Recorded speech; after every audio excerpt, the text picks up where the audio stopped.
आशिकों, जब बरसातों में मौसम रोमानी हो जाता है, झोपड़ियों के छप्पर तक सब पानी पानी हो जाता है। उसके जुल्फ का बिखरना जब आपकी उम्मीद हो जाता है, सरहद पर कोई जवान शहीद हो जाता है, तो इश्क की दरख्त पे लिखने वालों, हिंद की शाख पे लिखता हूँ, और भूख से बच्चा मर गया जिसका, उस माँ की आंख पे लिखता है। जिंदाबाद जिंदाबाद। नमस्कार, मैं हूं अपूर्व विक्रम शाह। एक अनुरोध के साथ आपके समक्ष उपस्थित हुआ हूं। हमारे मित्र बाला बिहारी, जो एक राष्ट्रवादी कवि और लेखक के रूप में अपनी छवि को उजागर कर रहे हैं, उनके प्रति आपका स्नेह उनके YouTube चैनल पर पहुँचे तो उन्हें अच्छा लगेगा। उनकी जो विशेषताएं हैं उसके बारे में उन्हें बताइए, प्रोत्साहन दीजिए। जो कमियां नज़र आती हैं वो उन तक पहुंचाइए।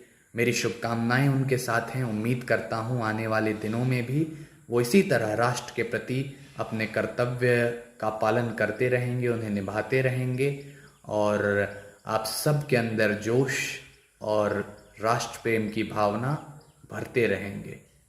शुभकामनाएं उनके साथ, और अनुरोध है कि उनसे जुड़ें और आगे जो भी वो मुकाम हासिल करना चाहते हैं उस तक पहुंचने में उनकी सहायता करें। बहुत शुक्रिया। जय हिंद। यहाँ पे इश्क की बात पर बहुत तालियां बजी हैं। मैं यहीं से अपनी बात शुरू करता हूं कि आशिकों, जब बरसातों में मौसम रोमानी हो जाता है, आपने पिछले एक महीने में जो बिहार में देखा है, बिहार की मिट्टी का दर्द अगर झलके तो दूसरी पंक्ति पर देखना चाहता हूं, अगर आप इस तेवर को भी समझते हैं। आशिकों, जब बरसातों में मौसम रोमानी हो जाता है, झोपड़ियों के छप्पर तक सब पानी पानी हो जाता है। उसके जुल्फ का बिखरना जब आपकी उम्मीद हो जाता है, सरहद पर कोई जवान शहीद हो जाता है, तो इश्क की दरख्त पे लिखने वालों, हिंद की शाख पे लिखता हूँ, और भूख से बच्चा मर गया जिसका, उस माँ की आंख पे लिखता है। जिंदाबाद जिंदाबाद जिंदाबाद। उस माँ की आंख पे लिखता हूँ। 6 पंक्तियां अपना परिचय आपके समक्ष रख रहा हूँ, और इन 6 पंक्तियों पर आप मुझे बता देंगे कि आप मुझे कितनी देर सुनना चाहते हैं। हास्य की भाषा नहीं लिखी है, ना ही गजल सुनाता हूँ। कविता लिखनी नहीं आती, चीखें लिखते जाता हूँ। देश मेरा जल रहा है, आग लगी है सीने में, हुक्मरान सब व्यस्त दिखे हैं खून गरीब का पीने में। तो राम मंदिर या बाबरी का पक्ष नहीं मैं लाया हूँ, घायल भारत चीख रहा है, चीख सुनाने। जिंदाबाद जिंदाबाद। राम मंदिर या बाबरी का पक्ष नहीं मैं लाया, घायल भारत चीख रहा है, चीख सुनाने आया हूँ। जिस व्यक्ति ने मुझे पहली बार मुशायरे के मंच पर पहुंचाया, परम श्रद्धेय आदरणीय असलम साहब यहाँ उपस्थित हैं। जिस व्यक्ति ने कविता जब जब डगमगाई उसको कंधा दिया, परम श्रद्धेय आदरणीय बादशाह प्रेमी साहब यहाँ उपस्थित हैं। और जब भी कविता को जरूरत पड़ी अपनी मोहब्बतों से नवाजा आदरणीय मुकुंद मुरारी साहब यहाँ उपस्थित हैं। मंच अपने आप में मेरे लिए एक अद्भुत मंच है। मेरी माएँ यहाँ बैठी हुई हैं। मुझे नहीं पता यहाँ पे आपके समक्ष में क्या रख पाऊंगा, लेकिन बहुत पहले बादशाह प्रेमी साहब को सुन लिया था। उनकी एक पंक्ति शायद आपके जहन में अब तक हो कि सच बोलने के बाद शूली चढ़ जाए, किंतु सच की आवाज कभी बंद मत कीजिए। तो युवा पीढ़ी की तरफ से अपनी अग्रज पीढ़ी को यकीन दिलाना चाहता हूं कि सच्चाई की आवाज है, ये बंद ना हो पाएगी, और तिमिर की घोषणा बुलंद ना हो पाएगी। वाणी का जय घोष कभी हथियार नहीं डालता, कातिलों की झोली में ये प्यार नहीं डालता। भारत की आन रहे शीश भी कटाएंगे, सरहद से आवाज आए खून भी बहाएंगे।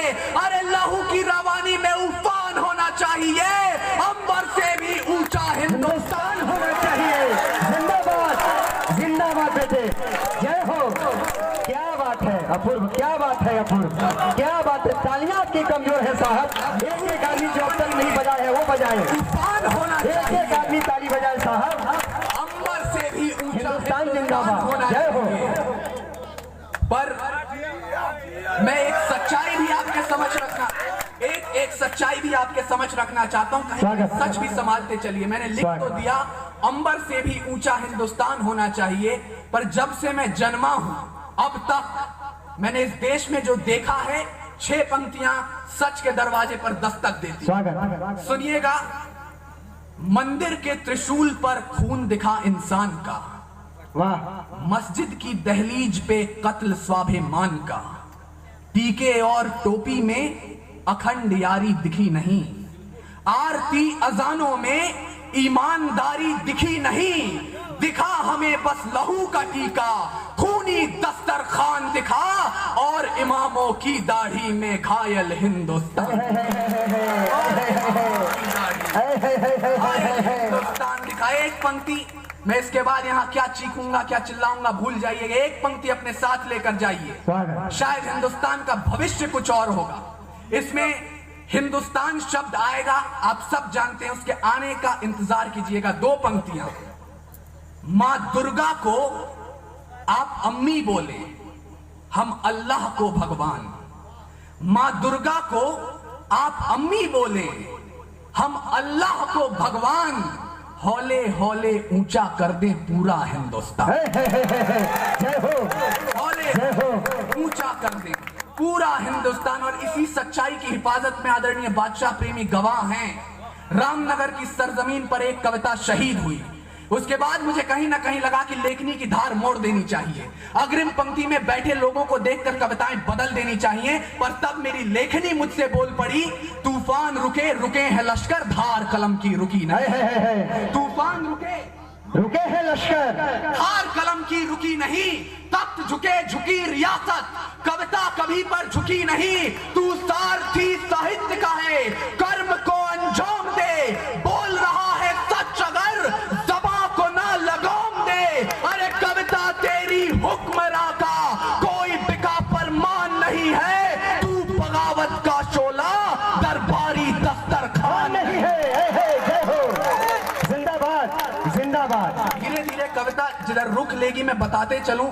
बचपन से मैंने जिन लोगों को सुना है, मैं आदरणीय हरिओम पवार साहब को सुनते आया हूं, वो अक्सर कहते हैं कविता, शायरी या साहित्य कभी सियासत का समर्थन नहीं करते, शाश्वत विपक्ष होता है। जिस दिन भी कविता सियासत के समर्थन में उतर आती है, उस दिन या तो कविता मरती है या सरकार गिरती है। मुझे दोनों में से कोई काम नहीं करना है, इसलिए यहाँ पे खाकी वर्दी मुझे सुनने आ गई है। मेरे लिए इससे बड़ा सौभाग्य नहीं है। इन पर चुटकुले सुनाए जाते हैं, इन पर मजाक उड़ाया जाता है इनका। मुझे माफ कीजिएगा, यही लोग हैं जो अपने त्योहार कुर्बान करते हैं ताकि हम अपने त्योहार मना सकें। उसके बावजूद सलाम वर्दी को, उसके बावजूद कलम को आक्रोशित क्यों होना पड़ता है?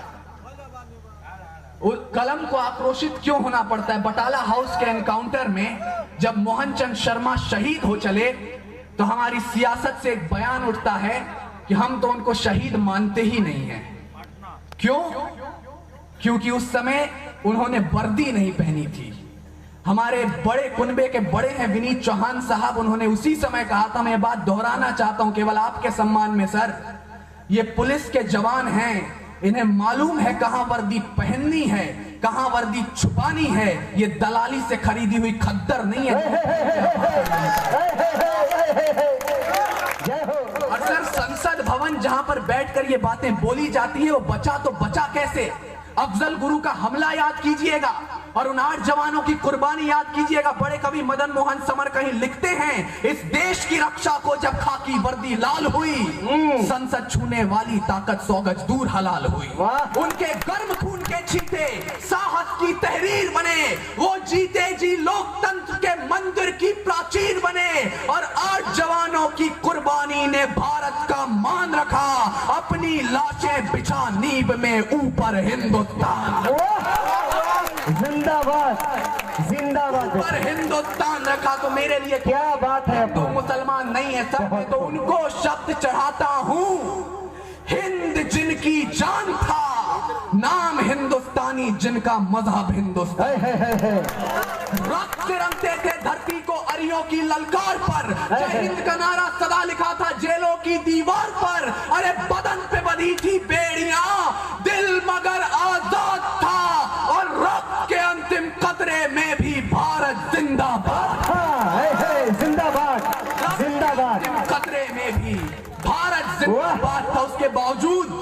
आज एनसीईआरटी की पुस्तकें पढ़ाती हैं कि मध्य रात्रि 2 दस्तावेजों पर दस्तखत हुए और आजादी हमारी झोली में आ गई। मुझे सौभाग्य प्राप्त हुआ, मैं सेल्यूलर जेल जाके एक कविता पढ़ के आया हूं। वहां का जो दृश्य देखा है सर, मैं पुरजोर विरोध करता हूं। 2 दस्तावेजों पर दस्तखत के कारण हमें आजादी नहीं मिली थी। कतरा कतरा खून दिया था, दी जवानी जुनून दिया था, खड़े अंग्रेज माने नहीं तो गोलियों से भून दिया था। अरे गोरियों के गाल नहीं थे, ना आवाज वजीरों की खनखनाहट गूंजती थी। सेल्यूलर में जंजीरों की राजनीति से मिली नहीं है, नहीं खरीदी पैसों से, सौदा लहू के मोल हुआ था। भगत सिंह जैसों से और माओ ने गोली खाई थी, बेटे लटके फंदों पर, आजादी की डोली उठी है कुर्बानी के कंधों पर।